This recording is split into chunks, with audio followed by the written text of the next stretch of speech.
Yeah, I'm having Werner here today, and I would like to give you the opportunity to introduce yourself, and then I have a few questions for you prepared, and yeah, let's dive right into it. Yeah, thank you for having me. Yeah. I am Werner. I'm with 14 years at Fraunhofer IPA in Stuttgart, Germany. I'm heading the robotics activities, so around 70 people, lots of startups, one spin-off a year from our division. And quite recently, we also digged into the topic of humanoid robots with a study we performed in Germany. Yeah, I mean, this year was pretty exciting for Germany because it was first time to be the holder or the having everyone as a guest for the European Robotics Forum in Stuttgart. So I think it was quite a big win for the German robotics community. So where do you see the potential for humanoids? There's a big guessing at the moment. Where will we have the first big impact? Is it logistics? Is it homes? Manufacturing? What's your take on that? Yeah, absolutely right. The European Robotics Forum was really a big event, and it was that was really a nice one. And we also saw several humanoids, but not that many. Lots of television was attracted by humanoids, and also the robot dogs. And we also have seen it in the keynotes from Mercedes, from Nvidia, also from Neura Robotics, of course. But what's happening, or what we also see on a statistical base, surveyed more than 100 companies in production in Germany, and they are really interested in deploying humanoid robots for handling tasks, for example, so machine tending, picking objects, and especially when it comes to jumper jobs. So where the robot has to do jobs at machine A, then B, then machine C is asking for help. I mean, this is the development, right? You had manual workers, and then you're trying to be as good as possible with the performance and with using those workforces. So the workflow needs to be very well. And now chipping in the humanoid and supporting here.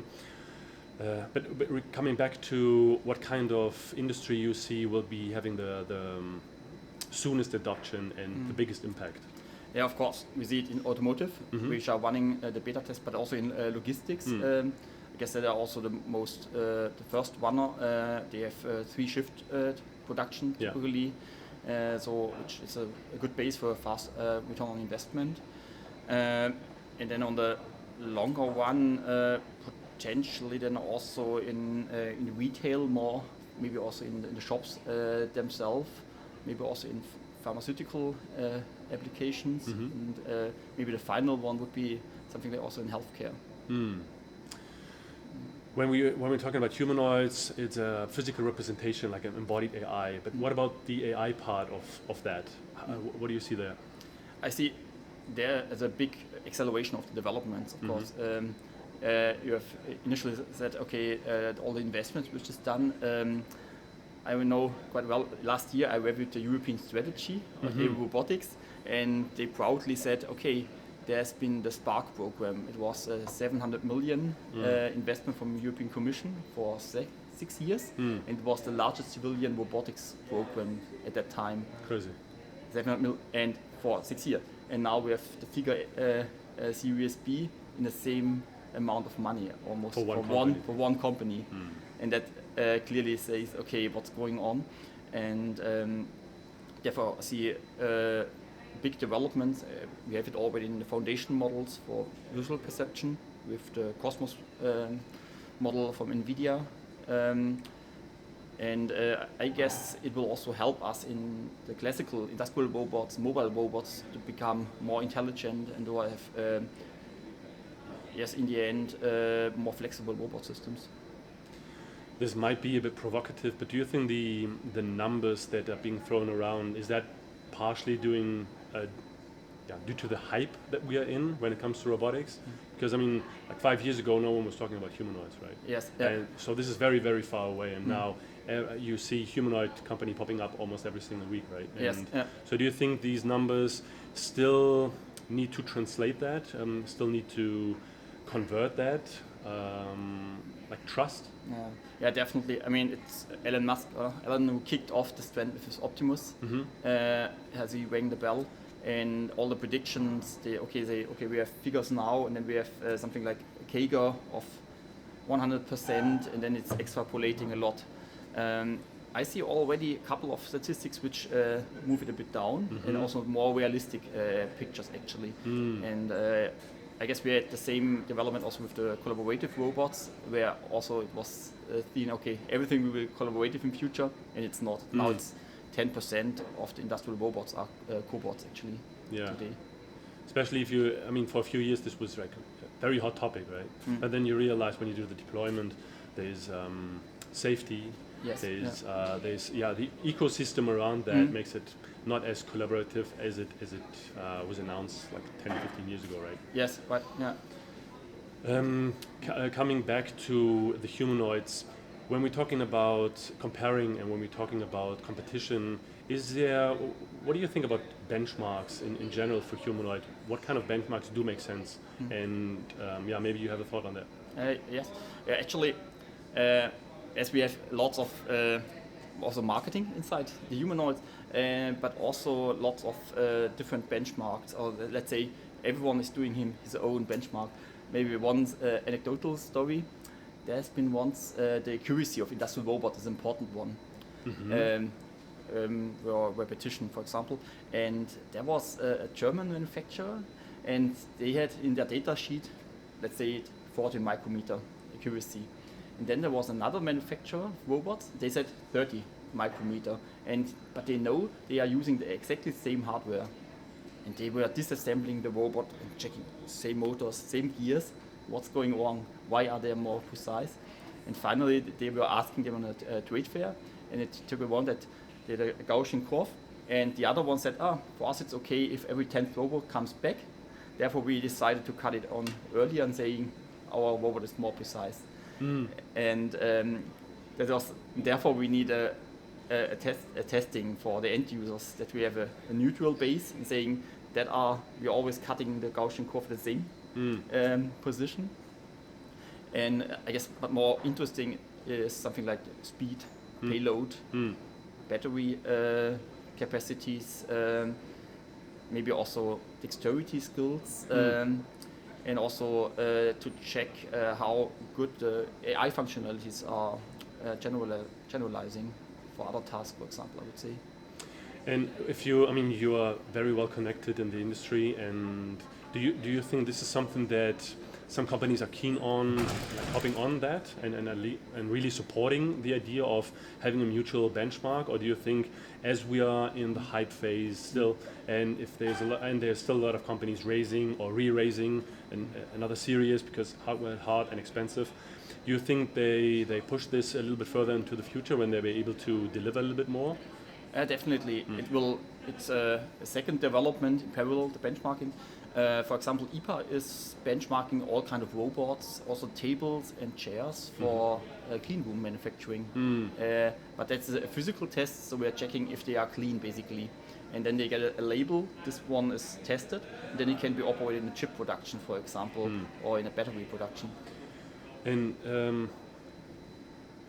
so do you have is there some kind of report or benchmarking coming out, what you guys are aiming at? So is there something that we can looking forward to into the future, and knowing, okay, this is something that will come, and this is something that we can use and apply to the different companies out there promoting their robots? Yes, there is one coming. We have a big European effort testing exploitation facilities, AI metals. So they are in production, in healthcare, in cities, and in agriculture. And we are part of the production one. It started 2 years ago, and it basically has all components of a humanoid robot already there, as like, okay, benchmarking, vision capabilities, accuracies, also collision forces, for example, for cobots. And we are currently in the process to put all these puzzle pieces together. And when you put it together, you have more or less a humanoid robot already there. First step. First step, yes. We're talking about having the European Robotics Forum in Germany. How do you see the situation, Europe, and then you have the US or China? And I had a guest earlier before. I mean, there's almost like weekly a new announcement of a new humanoid company. Where do you see Europe in that battle? Yeah, almost. Also in this big bet of humanoids, we invested not much money so far, I would say. I also know some projects in Europe which are not announced yet in humanoids. But I also have just recently from the AI capacity, 60% of the AI capacity is in the US, 30% in China, 10% rest of the world. Also it's really incredible. But I guess that's also the way how we tackled it at IPA, this challenge, to say, okay, we are looking into applications, and the robotic hands is still a big challenge, also the end effector, and that's one of the focus topics we are digging in also on the technical level, and we also want to enable the use of humanoids in production. We've also just recently started a project, it's called more or less humanoids for small, medium-sized enterprises. So it's in Baden-Württemberg, and there we want to deploy first time a humanoid in a small company. Talking to small and medium-sized companies, because when we're talking about automotive, the standards are very, very high. The requirements are very, very high. So adoption will take a bit because the level of quality. But when you see small and medium-sized companies, the chain of command or the decision-making tree is much shorter, right? Yes. And the volume is not as big. Yeah. So do you see there might be an adoption, not entirely for humanoid, partly humanoid, or the steps to humanoid, that might be happening bigger in that area for small and medium-sized companies? I could imagine that if there's a good use case, it will happen. I mean, as you know, they have a short change of command, but they are asking three questions. Okay, how much does it cost? What's the advantage? And how long does it take to deploy? And that was also kind of the question in our survey.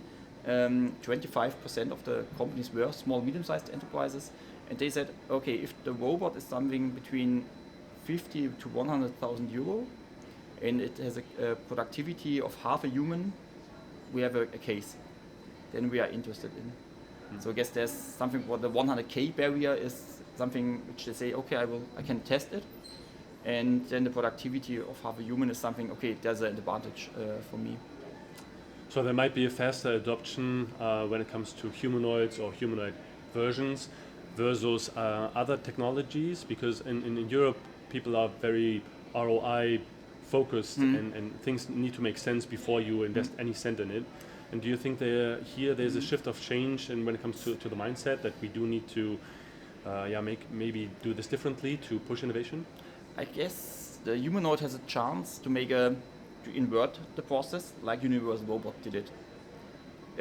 So in the previous world, okay, we have a task we want to solve, then we are working on a solution, we are writing a specification, and then we are selecting the right robot.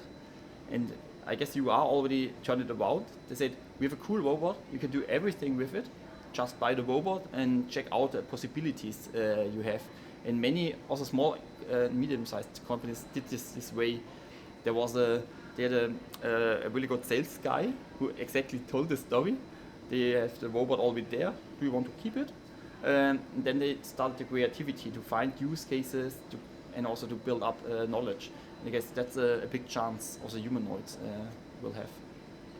Which is normally not advisable to do, like having a technology and trying to find a problem that fits to your technology solution, right? Yes, it's typically not, but it's.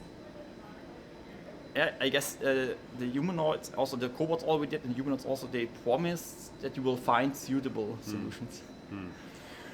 There's a lot of things happening at the moment. I mean, I would like to give you the opportunity to maybe say a few words on your take. There's a lot of assumption and guessing here, but the next 1 or 2 years, how they will look like, not only for Europe but in general when it comes to humanoids.